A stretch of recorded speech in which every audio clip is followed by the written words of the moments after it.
สุขทุกคืนวันยังสร้างสวรรค์เพราะมีธรรมนำใจ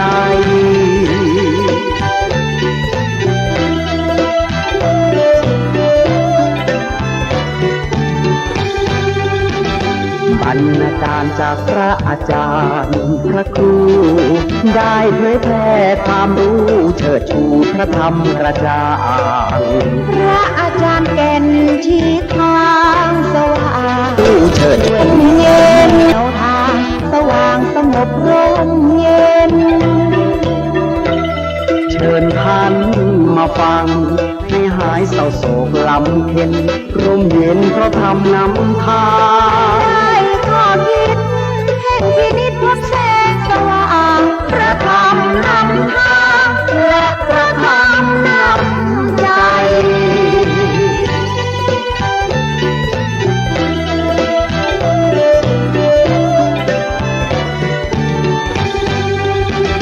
พระอาจารย์ท่านได้สืบสานมั่นคงพระครูประหลัดกิตติพงศ์มีจิตจำนงกล้าแก่วัดสันขยอมอำเภอสันทรายเผยแพร่อุโบสถไม้สักงามแท้และดูเป็นทรงล้านนาธรรมะสู่ใจให้ท่านได้ห่างโรคภัยพบสุขสดชื่นรักษาหลักชีวิตหลักธรรมมีพลังเก่งกล้าเชิญฟังเถิดนะธรรมะธรรมาสู่ใจ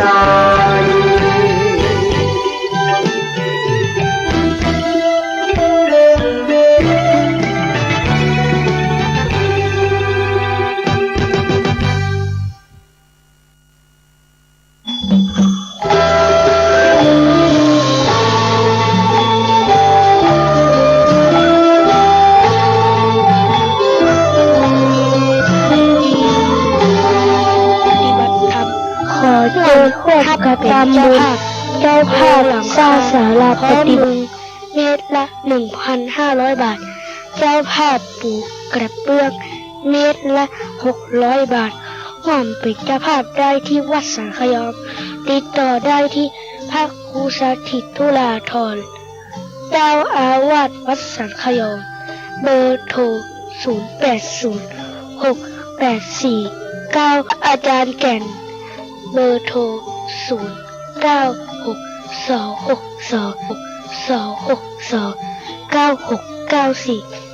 เจิญห่วมเป็นเจ้าภาพได้นะครับขอบคุณครับ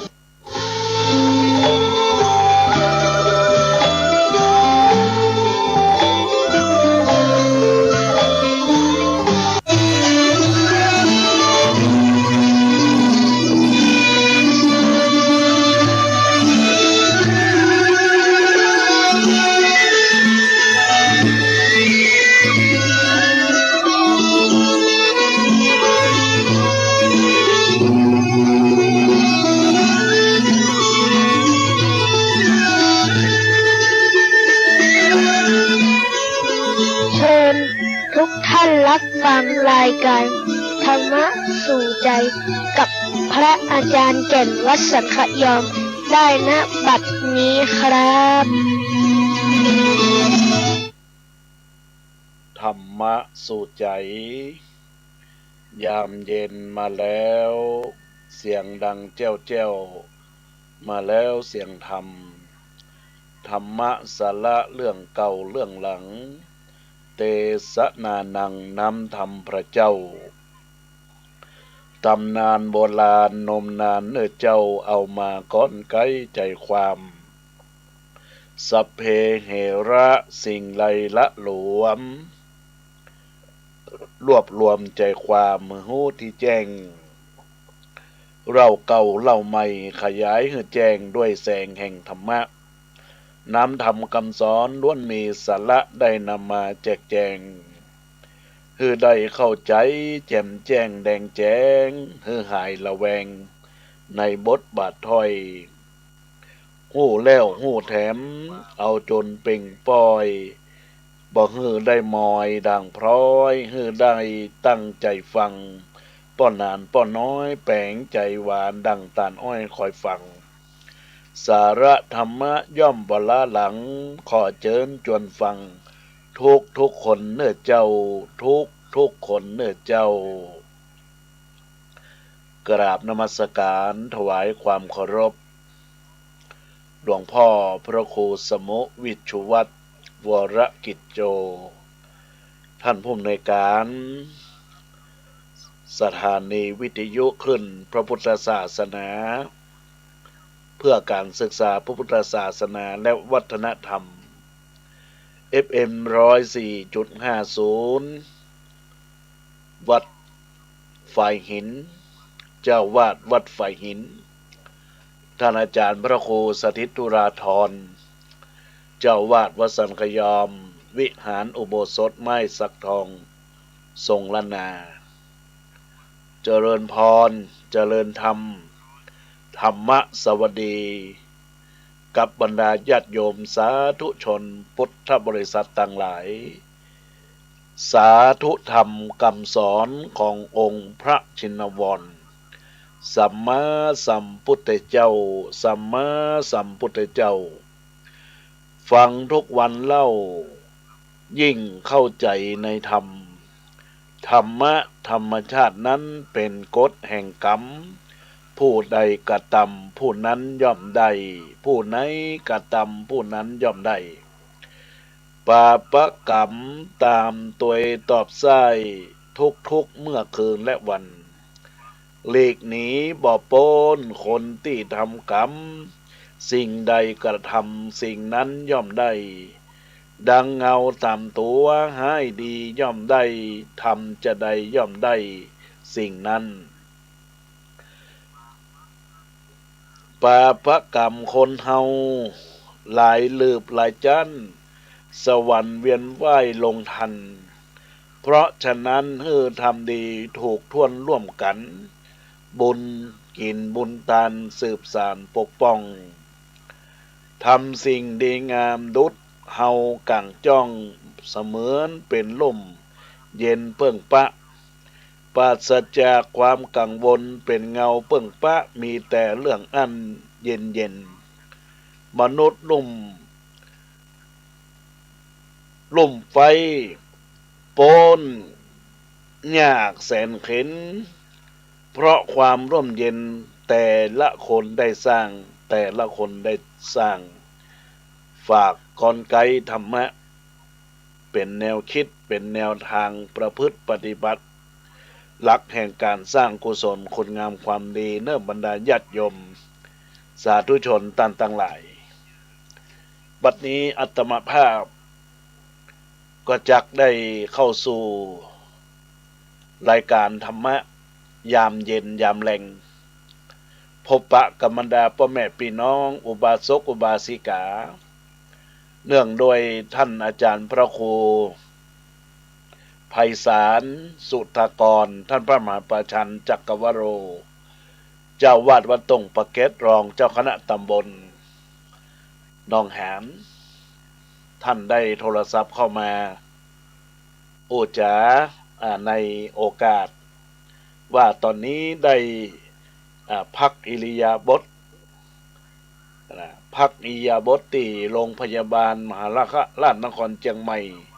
โรงพยาบาลตึกสงในโอกาสก็เลยขออาตมาภาพได้เข้าแทนรายการประจำวันของตั้นเปิ้นจะจัดในช่วงกลางคืนวันพุธเวลา 10 โมงถึง 5 ทุ่ม 4 ทุ่มถึง 5 ทุ่มแล้วก็อาตมาภาพง่ายๆก็มันการจัดรายการนั้นให้ห้องส่งนั้นอยู่ตรงลุ่มแต่พักผ่อนอยู่ด้านบนมันจะอยู่ห้องเดียวกันก็เลยบ่ได้จัดสกรรมแล้วแต่ว่านี้ซึ่งเป็นวันพฤหัสเวลา 5 โมงถึง 6 โมงและวันศุกร์ถึง 5 โมงถึง 6 โมงก็เช่นเดียวกันวันนี้อาตมาภาพก็มีโอกาสแต่ว่านี้บ่ได้ลืมไปว่าตัวเองจะได้จัดรายการก็ออกไปข้างนอกได้นำหนังสือแบบแปลนเสนอสร้างศาลาปฏิบัติธรรมแต่มีการทำไปก่อนและเอกสารก็ตัวก้น ท่านเจ้าพระครูไพศาลสุตากรท่านพระมหาประชันจักรวโล ก็ได้ให้เวลาอาตมาภาพนี่ก็ถือว่าเป็นสหธรรมิกด้วยกัน หรือว่าเป็น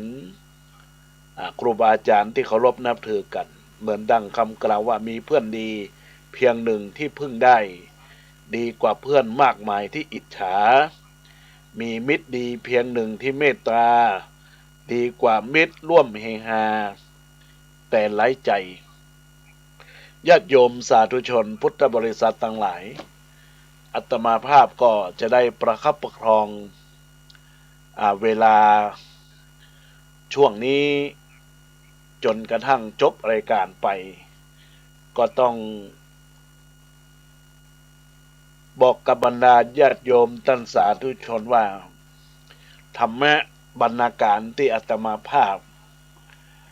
จะได้แสดงธรรมให้บรรดาญาติโยมสาธุชนพุทธบริษัททั้งหลายนั้นก็เป็นสิ่งที่ได้นำมาเพื่อเป็นการประสิทธิพรความดีของบรรดาญาติโยมอุบาสกอุบาสิกาทายกทายิกาเราก็ตั้งหลายก็มีความตั้งใจรับฟัง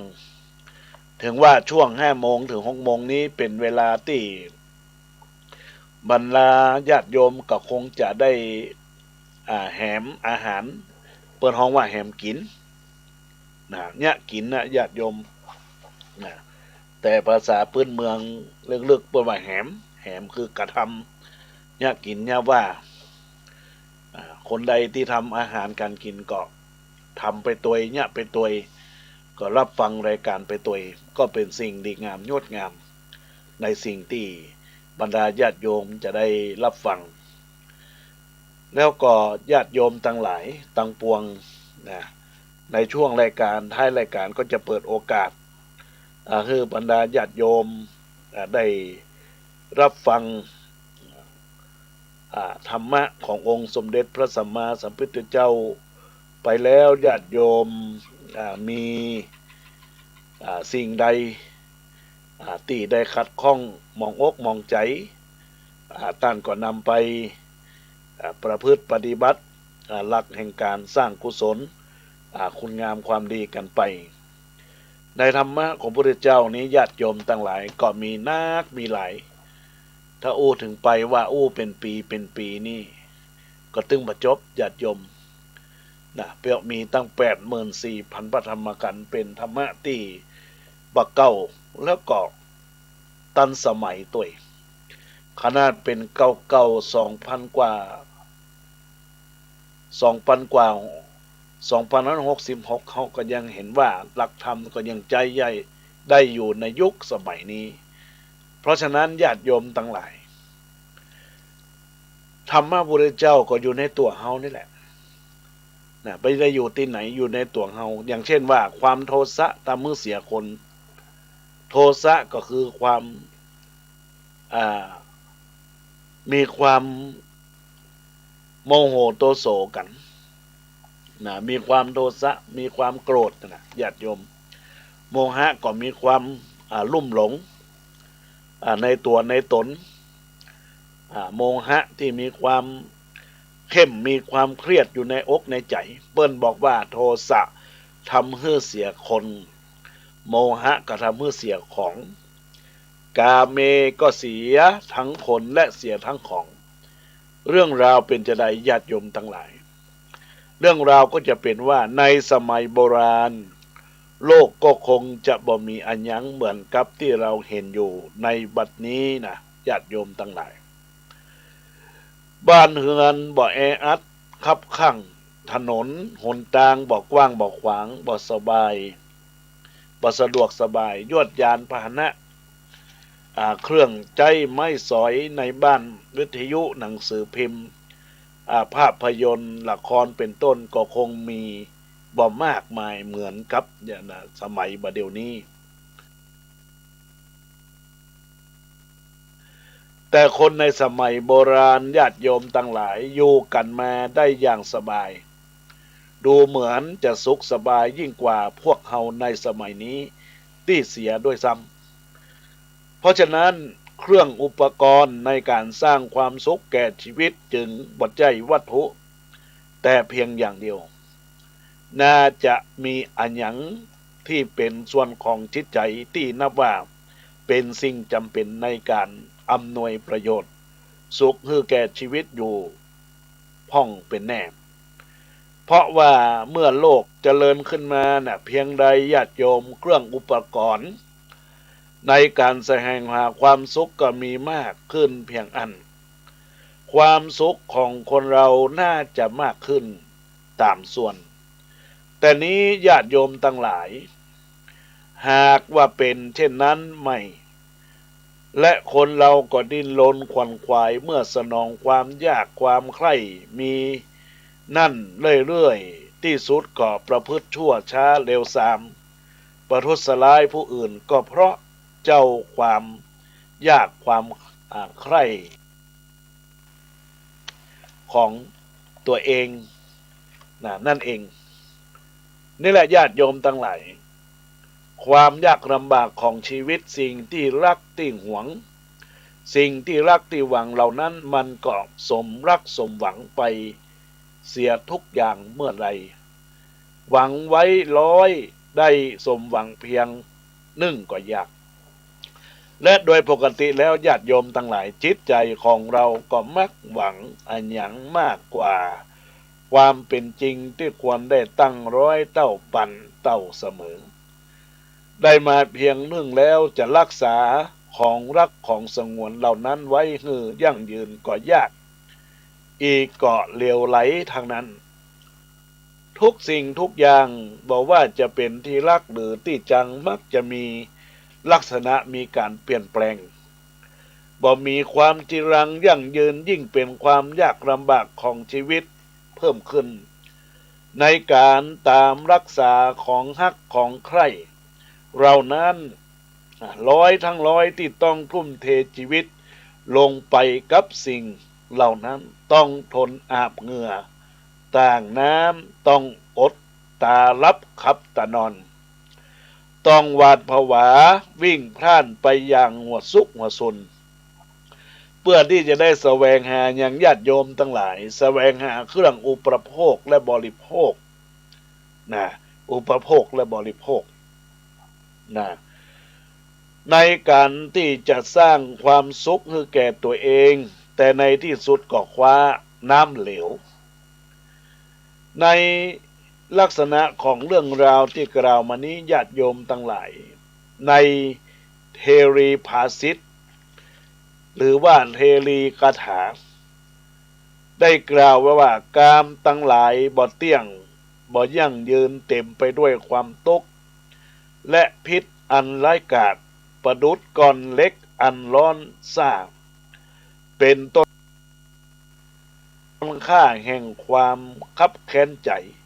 และมีความทุกข์เป็นดอกเป็นผลนี่แหละเรื่องของกามผู้ใดอดใดตั้นกล่าวว่าเป็นพระและได้เป็นดีญาติโยมทั้งหลายบัดเดียวเนี่ยในสังคมปัจจุบันจะมีความคิดติดกับโทรศัพท์เวลาบัดได้เล่นโทรศัพท์นี่กระวนกระวายโดยเฉพาะการติด Facebook การติดไลน์การติด TikTok การติดInstagram ก็ตามเนี่ยทุกอย่างทุกประการที่มันเกิดขึ้นในญาติโยมย่อมมีความหายนะของตนตัวเราท่านทั้งหลายหายนะอย่างใดอาตมาภาพก็เป็นผู้หนึ่งที่คอยสังเกตเกี่ยวข้องกับเรื่องราวในวิดีโอ TikTok หรือในเรื่องของวิดีโอสั้นของ Facebook เรื่องราวที่ดูบางครั้งมันออกจะไปในด้านของการผิดศีลผิดธรรมกูนั้นมีแนวทางที่คบค้าสมาคมกับอีกฝ่ายหนึ่งก็คือว่าเป็นเรื่องราวที่เล่นจุไล่หลอกลวงกันและกันบางเรื่องก็มีคอนเทนต์ก็มีต้นเรื่องว่าแอบ มีอะไรกับน้องเมียนะญาติโยมต่างหลายก็เกี่ยวข้องกับเรื่องของกาเมบางเรื่องก็บอกว่าพ่อเลี้ยงกับลูกเลี้ยงเนี่ยญาติโยมต่างหลายแล้วลองคิดดีๆเรื่องราวที่เป็นข้อคอนเทนต์ที่กล่าวเนี่ยญาติโยมต่างหลายมันก็เป็นเรื่องของกาเมสุมิจฉาการผิดศีลผิดธรรมนะการผิดศีลผิดธรรมแล้วก็ญาติโยมลองคิดดีๆว่าถ้าหากว่าเรื่องราวเหล่านี้มันออกใน Facebook ตั้งแต่วัยละอ่อนตั้ง10 ขวบไปก็เขาก็หันแล้วเขาก็ฮู้ละเรื่องราวมันเป็นจะใดมันก็เกิดความ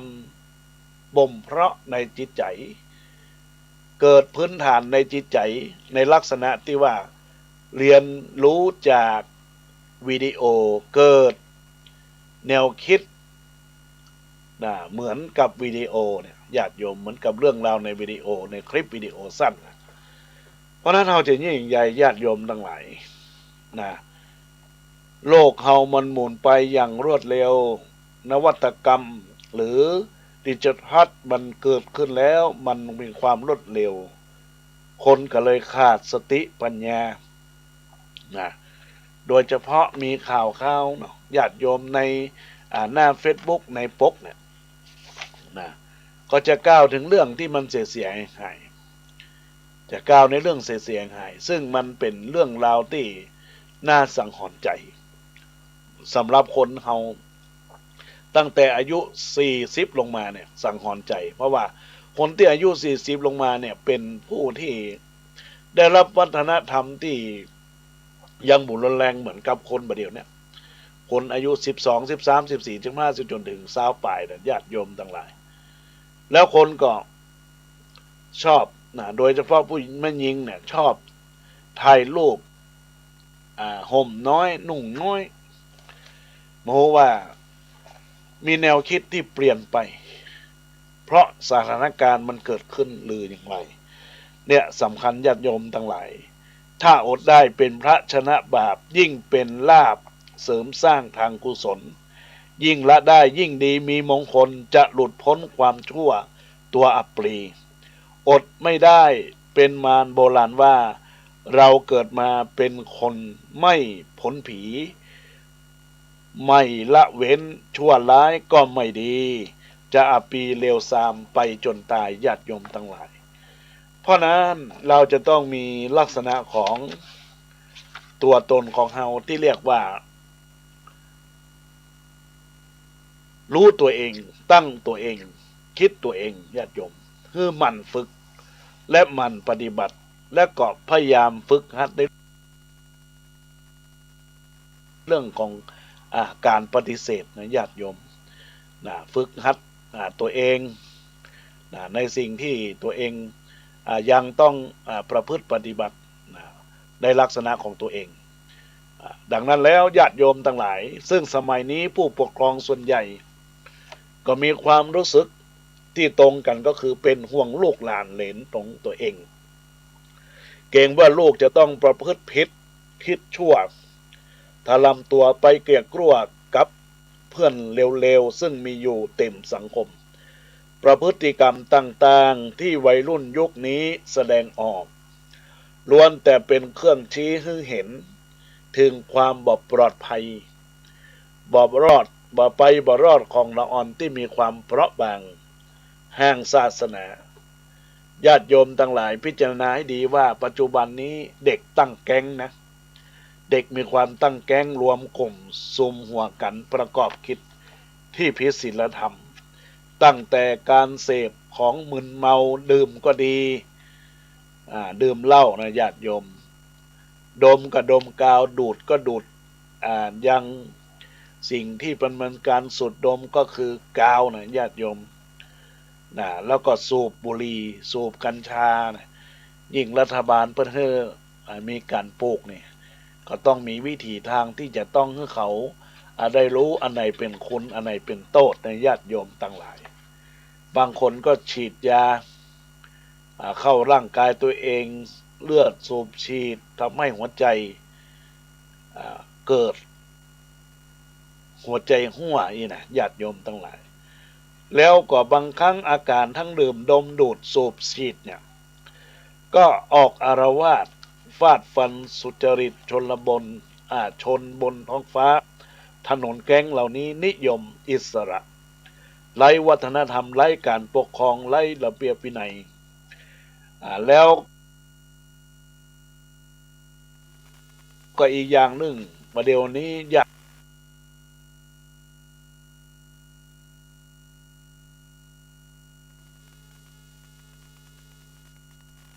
ติโยมไม่ยิง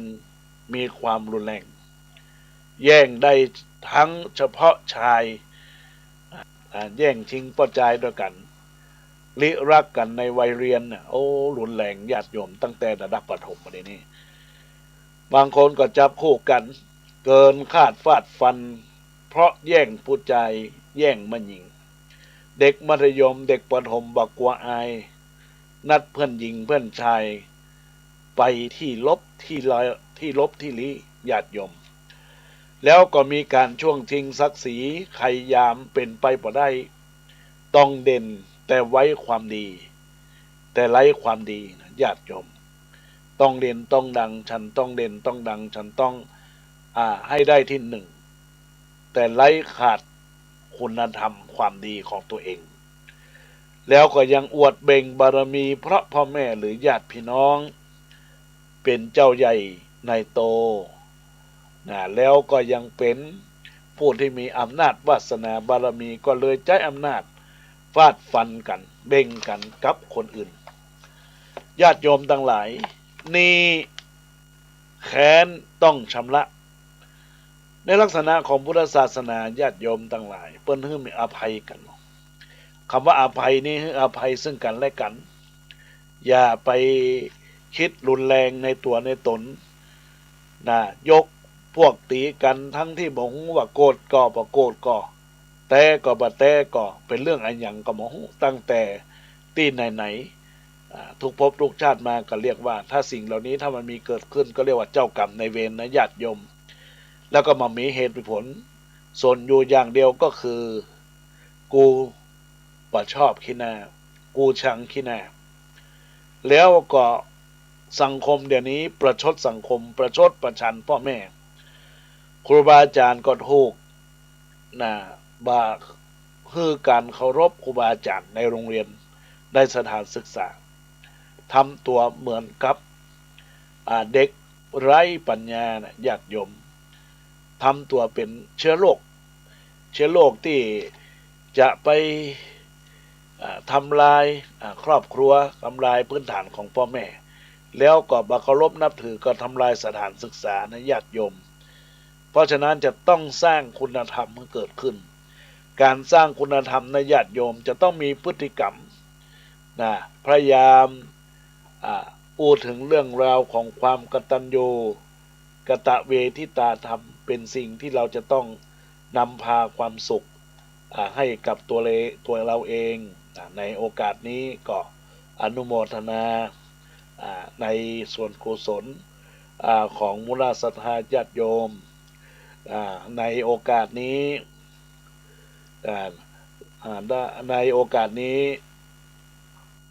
ก็จะเป็นสิ่งที่ญาติโยมในโอกาสที่บรรดาญาติโยมสาธุชนพุทธบริษัทต่างหลายต้องพยายามมีการปกป้องตัวเองพยายามตระหนักห่วงใยมุ่งแก้ไขปัญหาตลอด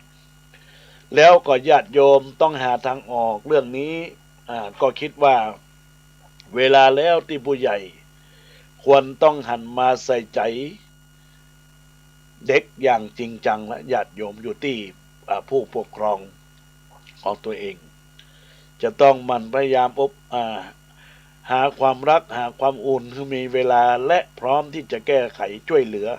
อย่างจริงจังทำไมถึงจะต้องเป็นอย่างนี้ก็เพราะว่าเด็กหงอยเหงาเด็กเศร้าส้อยเด็กควายโชคชะตาเด็กรอเทวดามาช่วยเด็กดื้อเด็กด้านเด็กร่านเด็กชนเด็กเป็นคนเผลอใจเป็นคนไฟต่ำทั้งหมดทั้งมวลนี้ ล้วนมีสาเหตุทั้งสิ้นนะญาติโยมถ้าผู้ใหญ่มัวแต่โทษเวรกรรมความชอกซ้ำบ่สิ้นสุดแน่นอนดังผู้ใหญ่ที่ต้องฝึกปฏิบัติอย่าเอาอารมณ์เสียของผู้ใหญ่ไปทำอารมณ์ใสๆของเด็กอย่าเอาเสียงทะเลาะของแม่พ่อไปทำร้ายเสียงหัวล่อของลูกอย่าเอาเสียงบ่นเสียงด่าไปสร้างปัญหาให้ลูกอย่าขี้งกเห็นแก่เงินจนลืมความเพลิดเพลินของลูกอย่าเอาวงเหล้าวงไพ่ไปสร้างความจลายให้ลูกเมื่อผู้ใหญ่ฝึกปฏิบัติแล้วญาติโยมทั้งหลายเด็กก็จะได้ฝึกหัดด้วยความปฏิเสธ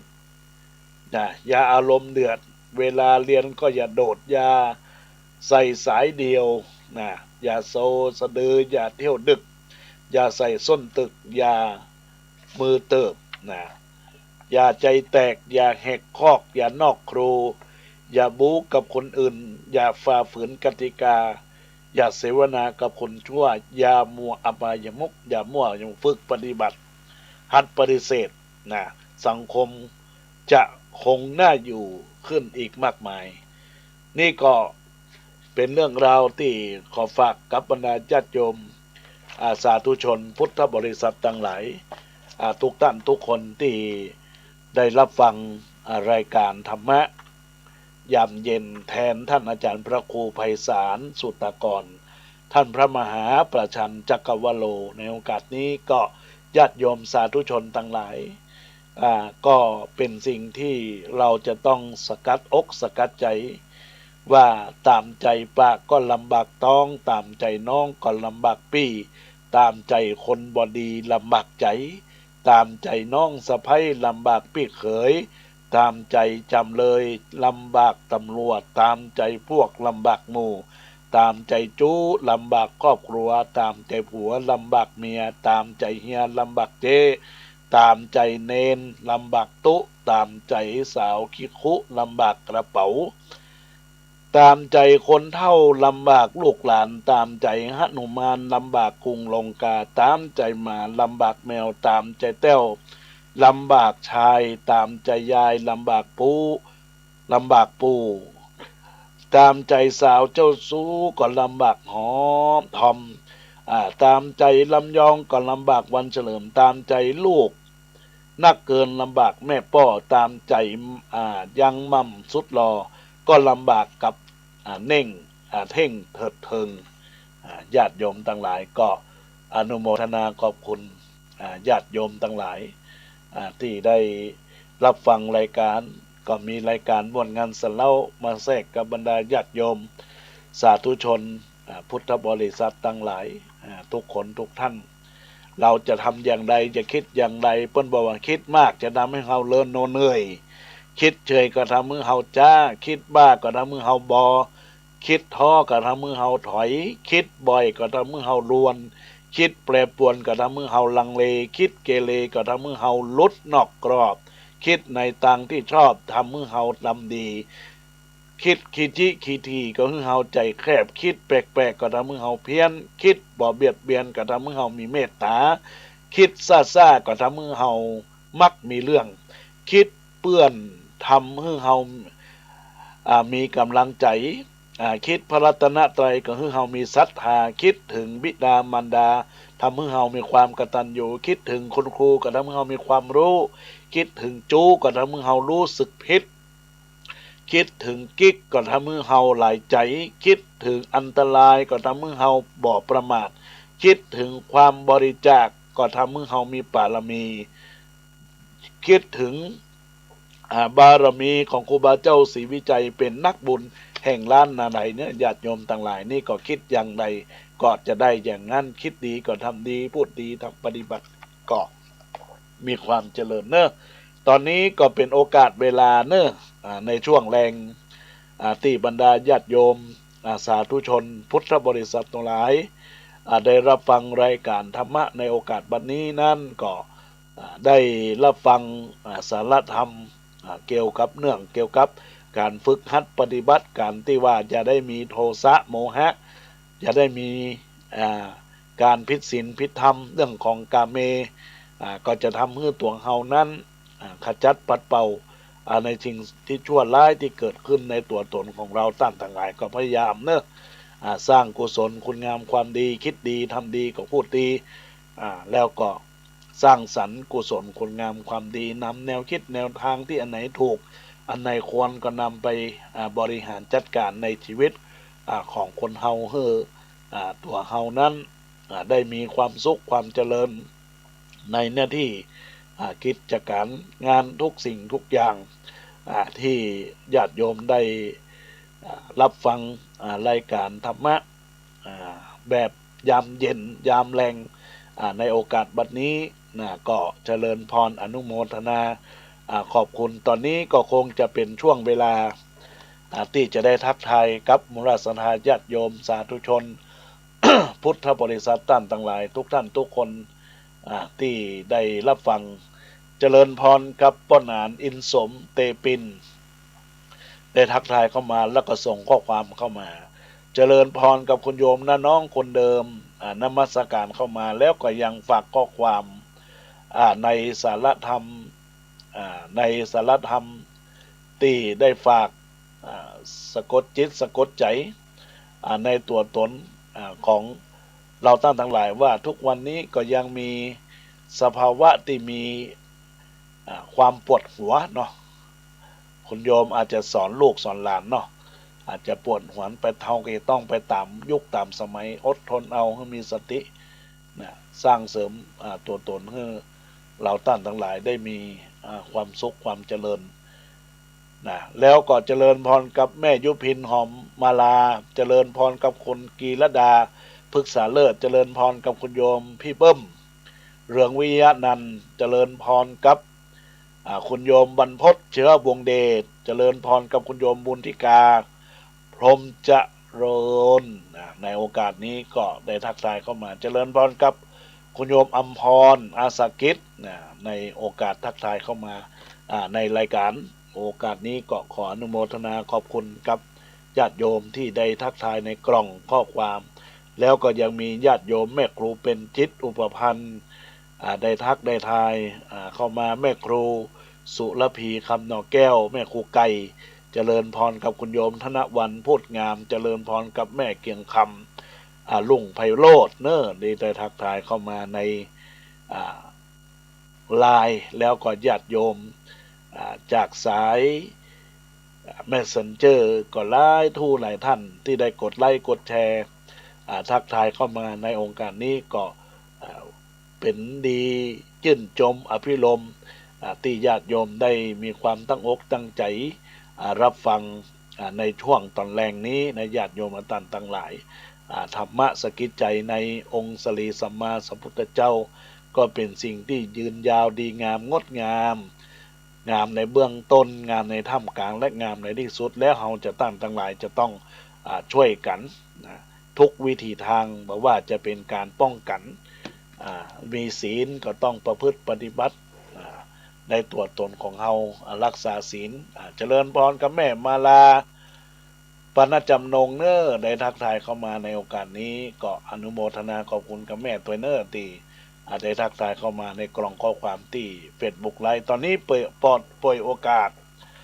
ปล่อยโอกาสญาติโยมสาธุชนที่อยู่ต่างบ้านต่างจองท่านใดและรับฟังอยู่ต่างใดในช่วงแรงของคลื่นวิทยุ FM 104.50 วัดฝ่ายหินนี้ก็เจริญพรท่านได้ทักทายเข้ามาในรายการเอื้อนเอ่ยเข้ามาเนอะในสิ่งที่อาตมาภาพได้กลไกหลักธรรมเมื่อได้รับฟังไปแล้วมีความคิดเป็นจะใดสารธรรมเป็นจะใดให้ความกำลังอกกำลังใจซึ่งกันและกันเป็นการสร้างกุศลคุณงามความดีในโอกาสนี้ที่เบอร์โทรศัพท์0962629694 0962629694ก็ทักทายเข้ามาได้นะญาติโยมและท่านทั้งหลายทุกสิ่งทุกอย่างนี้นะญาติโยมทั้งหลายเราจะต้องยอมรับในสิ่งที่เป็นอยู่ในสิ่งที่เป็นแนวทางต้องยอมรับด้วยดี ในโอกาสที่ว่าญาติโยมสาธุชนทั้งหลายที่มีหลักธรรมคำสอนเป็นสิ่งที่เราท่านทั้งหลายยึดเหนี่ยวจิตใจก็เป็นสิ่งที่เราจะต้องพัฒนาจิตพัฒนาใจเจริญพรหลวงพ่อปราโมทย์ โอ้ยจำเป็นจริงๆเลยอาจารย์เนาะ เป็นยังไงบ้าง โอ้ยเย็นมันไม่ไหวอาจารย์หนาว หนาวนะ มันไม่ใช่หนาวมันเย็นอาจารย์ เย็นเนาะเย็นตอนเช้าเนาะ ถ้าหนาวต้อง48ด้วยกันมาปีแรกอ่ะ อ๋อดีละดีละ วันนี้เนี่ยหน้าหนาวอ่ะ อ๋อสบายดีกับอากาศหนาวเนาะก็พยายาม เย็นไม่ใช่หนาวเพราะว่า เย็นเนาะเย็นเย็น เขียวอะ จ้ะ มันช้าก็ ใกล้จะออกแล้วเนี่ยใกล้จะออกเย็นแล้วเดี๋ยวจะหนาวเราร้อนนั่นนะครับอนุโมทนาขอบคุณนะครับ อาจารย์ครับ ครับเจริญพรนมัสการเจริญพร ไหว้ศาลเจ้าพระอาจารย์ จากที่ไหนโยมแม่ มาเมืองเชียงใหม่เจ้า แม่หยัง หยุดแม่น้อยเจ้า แม่น้อยอยู่ตังใด อยู่หน้าสารกลางเจ้า หน้าสารกลางเนาะ เจ้าอยู่ในกลุ่มหน้าของท่านอาจารย์นั่นเหรอ อ๋ออันกะอันละยินดีนะแม่เนอ บอก จ้า ติดตามพระอาจารย์ตลอดให้เจ้า ยินดีกับแม่ตัวเนอแม่น้อยเนอ ถ้าพระครูเป็นอะไรอย่างนั้นเจ้า อ๋อเปิ้นรู้สึกว่าจะไปถอนฟันแล้วติดเชื้อฮะ อ๋อที่ตามก็ตลอดเหมือนกันก็ว่ามันพูดเป็นอย่างหมอออกเนี่ย จะเมื่อคืนเปิ้นมาได้ออกมาเนาะเดี๋ยวนี้กำลังฟักพื้นอยู่ฟักพื้นอยู่ถ้าจะไปเปิ้นก็ไปได้เนอในโอกาสนี้เจริญพรขอบคุณกับแม่น้อยด้วยเนอ เจ้าขอบคุณพระเจ้าพระอาจารย์เจ้า จ้ายินดีเนอ สาธุเจ้า เจ้ายินดีในโอกาสนี้ก็เจริญพรเนอแม่น้อยจากเมืองเชียงใหม่ตอนนี้ก็มีสายเข้ามาเจริญพรแม่จันสมจากกาดแม่สาว นมัสการเจ้า จันเหมือนเนาะ เจ้า จ้าเจริญพรเนาะ ฟังอยู่เนาะแม่เนาะ วันนี้ได้สาระดีกันนะเจ้า อนุโมทนาขอบคุณอย่างยิ่งเนอตีได้ทักทายเข้ามาจ้าเจริญพรเจริญพรเจริญพร กับไหว้สาพันพระอาจารย์เจ้า แม่จากไหน แม่สีคุณจันทุระบ้านหนองรองตำบลบ้านเป้าอำเภอเมียงจังหวัดลำปาง ลำปางพวกกังกาอนุโมทนาขอบคุณรับฟังนะแม่เนาะ เจ้าสัดเจนดีเจ้า ชัดเจนดีเนาะอนุโมทนาขอบคุณเนอยินดี เข้าใจดีเนาะเอาละขอบคุณนักมีอย่างก็สอนลูกสอนหลานนะแม่เนอเขาเป็นคนดีเอาละอนุโมทนาขอบคุณตัวเจริญพรจ้าสาธุ ยาวได้ร้อยสาวของข้าวสารเนี่ย เหมือนเดียวกันเนอร้อยซาวเหมือนกันเนอร้อยซาวกันเนอจ้าเจริญพรขอบคุณสายที่3ที่ได้ทักทายเข้ามาตอนนี้ญาติโยมต่างหลายเนอเบอร์โทรศัพท์0962629694ทุกครั้งอาตมาภาพก็จะจัดรายการธรรมะในเวลาบ่ายโมงถึง2โมงแล้วก็9โมงถึง10โมงในคลื่น 104.50 วันนี้อาจจะลิงก์ไปที่คลื่นสีขาวเพื่อชาวประชา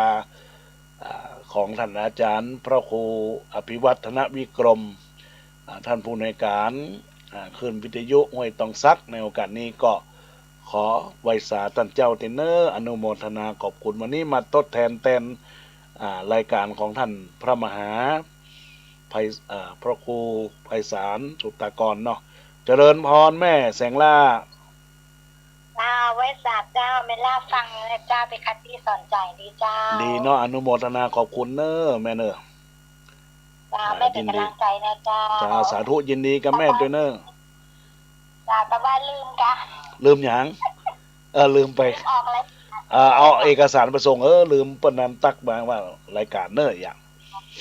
จ้าอนุโมทนาขอบคุณเนอะแม่แสงล่า เจ้า ยินดียินดียินดีเนอะเจริญเจริญ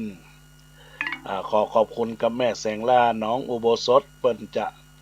โทรมาทุกครั้งในการจัดรายการบ่ว่าจะเป็นคลื่นวิทยุ FM 96.0 ก็ดี 104.50 ก็ดีก็ได้ทักทายเข้ามาตอนนี้ท่านใดยังอยากจะโทรศัพท์เข้ามาเอ่ยทักทายปราศัยก็เจริญพรตอนนี้จะได้ขอประกาศงานบุญงานกุศลในโอกาสนี้ให้บรรดาญาติโยมท่านสาธุชนทั้งหลายที่ได้รับฟังว่าในโอกาสทางคณะสงฆ์วัดพระมุยโดยมีท่านพระครูอดุลวรปัญญาท่านเจ้าวาดถือว่าเป็นพระพี่ชายพร้อมด้วยคณะศรัทธาวัดพระมุยจะได้จัดงานทำบุญครบ2 ปีมรณภาพพระสุวิทย์เขมปัญโยเครือทองซึ่งได้ถึงแก่มรณะได้2 ปีครบวันที่เสาร์ที่11 2566 เวลา 9 โมงเป็นต้นไปญาติโยมท่านใดที่ได้รู้จักวัดวาอารามวัดฟ้ามุ้ยก็ดีหรืออยากจะมาร่วมทำบุญกับวัดฟ้ามุ้ยในการสร้างบารมีธรรมในโอกาสนี้ก็เจริญพรได้เน้อญาติโยมทั้งหลายตอนนี้ก็คุณโยมน้าน้องก็ได้กล่าวว่าติดตามพระคุณเจ้าทุกช่องทางสะสมบุญไปเรื่อยๆยินดีกับแม่กับน้าน้องคนเดิมเน้อเจริญพรกับคุณโยมพินทองไข่โตรตัวเน้อญาติโยมท่านใดอยากจะร่วมเป็นเจ้าภาพก็แจ้งความประสงค์ไปที่ท่านพระครูอดุลวรปัญญาท่านเจ้าวาดวัดฟ้ามุ้ยสังฆทานชุดละ 2,000 บาทแล้วก็ได้มีชุดกลาง 1,500 บาทชุดเล็ก 1,000 บาทจะร่วมเป็นเจ้าภาพกันเทศน์กันสวดพระพิธรรมก็เจริญพรได้ในวาระครบรอบ2 ปีท่านพระอาจารย์สุวิทย์เขมปัญโยเครือทองได้ถึงแก่มรณภาพครบ2 ปีก็จะบำเพ็ญกุศลศพไปก่อนที่จะมีการประชุมเพลิงศพเนื่องญาติโยมทั้งหลายแล้วก็แรงวันนี้อาตมาภาพเวลาทุ่มก็จะได้ออกจากวัดไปเป็นสงฆ์พิธีเจริญพระพุทธมนต์สวดมนต์ตันที่วัดอัมพวันสันต้นม่วงใต้ตำบลสันปุเลยอำเภอดอยสะเก็ดจังหวัดเชียงใหม่เนอในโอกาสนี้ก็ญาติโยมที่อยู่ตั้งหั่นถ้าหากว่าได้พบปะได้พบเจอกันกับอาตมาภาพพระอาจารย์แก่นก็เจริญพรทักทายกันได้ในโอกาสที่บรรดาญาติโยมสาธุชนทั้งหลายวันพรุ่งนี้ก็จะมีการร่วมไปแห่ขบวนล้านนาที่ทางวัดพระสิงห์ศพเจ้าใหญ่ดวงเดือนณเชียงใหม่โอกาสนี้ก็เจริญพรญาติโยมได้ไปร่วมกันได้เปิ้นจะมีการพระราชทานเพลิงในวันพรุ่งนี้ที่มณฑลพิธีวัดสวนดอกเปิ้นจะแห่ขบวนแบบล้านนาไปยังวัดสวนดอกต่อไปเนอะก็จะแจ้งความประชาสัมพันธ์ญาติโยมสาธุชนทั้งหลายเนอะท่านใดอยากจะโทรศัพท์เข้ามาทักทายเอ่ยเข้ามาในรายการในตอนนี้ก็เจริญพรได้เนอะที่เบอร์โทรศัพท์096 262 9694 096 262 9694เข้ามาทักทายเอ่ยเอ่ยเป็นขวัญกำลังใจซึ่งกันและกันสร้างสมบารมีบุญที่เกี่ยวข้องว่าสุโขบุญยัสสะอุจจโยการสั่งสมซึ่งบุญการนำความสุขมาให้ตัวเฮาและท่านทั้งหลายเนอะดังนั้นแล้วญาติโยมและท่านทั้งหลายในช่วงต้นรายการอาตมาภาพก็มีการบอกประกาศประชาสัมพันธ์เกี่ยวกับกองบุญกองกุศลให้บรรดาญาติโยมท่านสาธุชนได้ร่วมบุญด้วยกันเป็นเจ้าภาพโครงหลังคามุงหลังคาศาลาปฏิบัติธรรมศูนย์พัฒนาคุณธรรมประจำวัดสังฆยอมศาลาอาสภะเถลามหาเถรานุสรณ์กตัญญูอัจฉริยบูชาคุณ1 หลังงบประมาณ5 ล้านบาทเน้อญาติโยมสาธุชนพุทธบริษัททั้งหลาย ทุกท่านทุกคนที่ได้รับฟังในต้นรายการท่านใดอยากจะร่วมเป็นเจ้าภาพโครงหลังคาก็แจ้งความประสงค์จำนงหมายจากกับอาตมาภาพได้หรืออยากจะร่วมเป็นเจ้าภาพปูพื้นหลังปูพื้นด้านบนปูพื้นด้านล่างก็เม็ดละ600 บาทเนอะญาติโยมท่านใดอยากจะร่วมก็เจริญพรได้เอ่ยเข้ามาทักทายเข้ามาในรายการได้เนอะญาติโยมทั้งหลายที่เบอร์โทรศัพท์096 262 9694ธรรมะสารธรรมเป็นสิ่งที่เราตั้งทั้งหลายจะได้นำมาก้อนไกเป็นสิ่งที่เราตั้งทั้งหลายเป็นแนวทางตอนนี้เจริญพรกับคุณโยมแม่เกษณีชัยเทพได้ทักทายเข้ามาในกล่องไลน์ช่องทางไลน์ก็อนุโมทนาขอบคุณกับบุญกุศลที่ญาติโยมได้ทักทายมาเป็นขวัญมาเป็นกำลังใจซึ่งกันและกันแต่วันนี้ก็มีญาติโยมโทรศัพท์เข้ามาในรายการในช่วงแรงเนาะก็แม่บันชื่นวรรณเลิศบอกตอนนี้รับฟังอยู่ก็นะก็อย่างใดก็เอ่ยทักทายเข้ามาเนอะ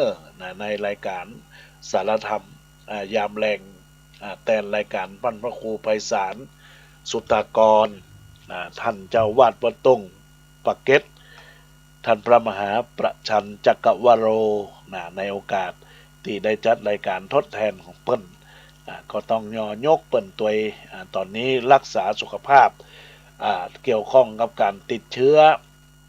ก็คือยาฆ่าเชื้ออยู่พักฟื้นพักผ่อนทุกสิ่งทุกอย่างเราบ่พักบ่ฟื้นบ่พักบ่ผ่อนร่างกายเราก็สู้บ่ไหวตามสังขารร่างกายเหมือนคำที่กล่าวว่าอนิจจังทุกขังอนัตตาอนิจจังคือความบ่เที่ยงแท้บ่จีรังยั่งยืนทุกขังทุกสิ่งทุกอย่างมีความเป็นทุกข์บ่ได้กินทุกข์บ่ได้มีไฟส่องต้องทุกข์บ่ได้ย่องเสื้อผ้าโคใบทุกข์พิษพ่อพิษแม่พิษลูกพิษเมียพิษ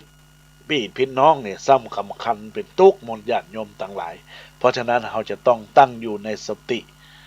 ตั้งอยู่ในสติเนอะตอนนี้ญาติโยมทั้งหลายมีเวลาโทรเข้ามาเนอะอีกประมาณ 2-3-5 นาทีทักทายเข้ามาเอ่ยในรายการที่ได้จัดอยู่ในขณะนี้ก็เจริญพรเบอร์โทรศัพท์0962629694ก็มีญาติโยมสายลำปางสายกาดเมซ่านอำเภอแม่อายแล้วก็ญาติโยมในเมืองเชียงใหม่ตลอดถึงหลวงพ่อประโมทจากอำเภอเสียงดาวก็ทักทายเข้ามาอยู่ตลอดเวลาทุกเนี่ยเวลาจัดรายการธรรมะสู่ใจเพื่อสกิดใจกับบรรดาญาติโยมอุบาสกอุบาสิกาทายกด้วยการเนอะญาติโยมทั้งหลายทักทายเข้ามาถือว่าเป็นการที่เราตั้นทั้งหลายทักทายมาบัทำบุญบัสุนทานก็ได้มาเป็นหยังญาติโยมที่ได้บอกได้กล่าวก็เพราะว่าในโอกาสดำริของท่านเจ้าครูบาศรีวิจัยที่เปิ้นได้เขียนไว้เปิ้นบอกว่าเวลาเขาจะทำอันยังจะทำอันยังสร้างอันยังแปลงอันยังพิธีกรรมอันยังก็บอกกล่าวบอกบุญไปฮะนะเปิ้นจะทำบ่ทำแล้วแต่เปิ้นแล้วแต่เจตนาของเปิ้นยกมือสาธุกันได้บุญเจริญพรไหว้ฝ่าเจ้าโยมแม่จังไหนแม่สีพันปากแก้วป่าไม้แดงดอยสะเก็ดยังไงเจ้าแม่สีพันป่าไม้แดงดอยสะเก็ดเนาะฟังมาตลอดเนาะฟังมาตลอดเจ้านั่งฟังอยู่เนี่ยก็ว่าจะโทรบ่โทรบ่ดูทำเบอร์โทรมันตอนนี้ได้ละตอนนี้ได้แล้วค่ะจำได้แล้วเนาะได้ละตอนนี้เมมไว้แล้วได้ว่าเมมไว้แล้วเนาะเนอะจ้าอาจารย์ออกใจให้อาจารย์นะเจ้าโอเคอนุโมทนา104.50 กว่าวันพัดบ่ายโมงถึง2 โมงแล้วก็วันอังคาร9 โมงถึง10 โมงเนอะแล้วก็96วันพัด3 โมงถึง4 โมงเนอะในโอกาสนี้ติดตามรับฟังตัวเนอะจ้าอนุโมทนาขอบคุณเนอะจ้า เจริญพรเจริญพรอันนี้ก็เป็นสายหน้าใหม่ที่แท้ทายเข้ามาในโอกาสนี้ตะกี้ก็มีสายเข้ามา065-438-6524เนอะถ้าจะได้ก็โทรเป๊กมาอีกครั้งคราวหนึ่งเจริญพรกับแม่ชีจินตพนีเนอะได้ส่งข้อความเข้ามาในรายการอนุโมทนาขอบคุณกับทุกคนทุกท่านที่ได้สร้างสรรค์สีสันความดีร่วมกันทักทายเข้ามาในรายการตอนนี้มีสายเข้ามาแล้วเจริญพรโยมแม่ชื่อหยังว่าแต่เจ้าว่าได้ชื่อหยังแม่ชื่อแม่อำพายอยู่จอมทองให้เจ้าแม่อำพายจอมทองเนาะเจ้าวันนี้มีโอกาสรับฟังรายการธรรมะเนาะเจ้า กูเตี้ยเป็นท่านเจ้าวาดวัดตรงปะเก็ตเนาะเจ้าวันนี้มาแทนเพิ่นบ่สบายคล้ายๆแบบติดเชื้อเนาะแล้วก็ฆ่าเชื้ออยู่ที่โรงพยาบาลฟักฟื้นก็จัดรายการแทนเปิ้นเนี้ยแม่อยู่สังขยอมสันทรายอำเภอเดียวกันจ้าอนุโมทนาเนอะแม่เนอะขอเป็นไหนวันไหนคืนนะเจ้าจ้ายินดีจะฝากบอกเปิ้นเนอะ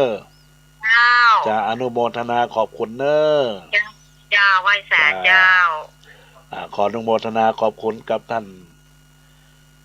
โยมแม่ที่ได้ทักทายเข้ามาในรายการธรรมะยามแรงนี้รายการแทนของท่านพระครูไพศาลสุตากรในโอกาสนี้ก็ขอใจเสียงนี้ฝากไปถึงยังท่านตัวว่าแม่จากบ้านจอมตองก็มีความเป็นห่วงเป็นใยซึ่งกันและกันขอให้ท่านได้หายวันหายคืนหายจากอาการอาพาธได้แข็งแรงแล้วก็มาจัดรายการเนอะอนุโมทนาขอบคุณกับทุกคนทุกท่านในโอกาสนี้ตอนนี้สายเข้ามาเจริญพรไม่สาเจ้าโยมแม่แม่สมบูรณ์กำมาสมบูรณ์อยู่บ้านไร่ศิลาทองบ้านไร่ศิลาทองเมืองจังหวัดอำเภอเมืองจังหวัดลำปางเจ้าอำเภอเมืองจังหวัดลำปางเนาะจะรับฟังอยู่ตลอดเนาะเจ้าทั้งตลอดทุกตัวทุกองค์ยินดีเนาะอนุโมทนาขอบคุณเนอะโยมแม่จ้าสาธุธรรมเนอะสาธุธรรมเจริญจ้ายินดีก็ขออนุโมทนาขอบคุณกับโยมแม่ในสายรายการธรรมะยามแรงในโอกาสนี้ที่ได้ทักทายเข้ามาตอนนี้ก็มีเวลาอีก1 นาที 2 นาทีนะญาติโยมทั้งหลายอาตมาภาพก็จะได้โอนรายการให้ทางท่านพระครูสมุวิชุวัตรวรกิจโจผู้รับสัญญาณลิงก์สัญญาณในรายการธรรมะในโอกาสนี้เปิดโทรศัพท์096-262-9694สามารถทักทายเข้ามาเจริญพรอาจารย์โรจนชัยอาจารย์ด็อกเตอร์โรจนชัยสมจันทร์ท่านผู้อำนวยการบ้านห้วยทรายในโอกาสนี้ก็ได้ทักทายมาแล้วก็ยังแชร์ธรรมะขององค์สมเด็จพระสัมมาสัมพุทธเจ้าตอนนี้จะได้ขอออกจากรายการให้ก่อนนะญาติโยมและท่านทั้งหลายท่านใดที่ได้ทักทายเข้ามาในรายการวันนี้ก็เป็นบุญเป็นกุศลกับทุกคนทุกท่านที่รับฟังรายการตอนนี้คุณโยมน้าน้องคนเดิมก็ขอประกาศประชาสัมพันธ์อย่างกองบุญกองกุศลที่ได้สร้างบารมีเปิ้นจะได้ไปร่วมสร้างบารมีที่พักสงฆ์ป่าปทุมศิราวาสบ้านดอยน้อยตำบลหนองหานอำเภอสันทรายจังหวัดเชียงใหม่พิธียกฉัตรมงคล7 ชั้นถวายพิธีถวายพระปางเปิดโลกรอหลวงปู่ดูแล้วก็รอหลวงปู่แหวนรอหลวงปู่ทองปัวพิธี2 ช่วงนะเจ้าบ่ายแล้วก็เข้าทางตชดที่บ้านหนองหานตชด33เนอะก็เจริญพรตอนนี้เจริญพรกระสายสุดท้ายเนอะเจริญพรแม่จากไหนที่วั ลานเจ้า สีโพธาราม เจ้า แม่ ฟังอยู่ตลอดนะเจ้า ฟังอยู่ตลอดแล้วแม่นอ เจ้า จ้าอนุโมทนาขอบ เจ้าสิบเลย พระเจ้า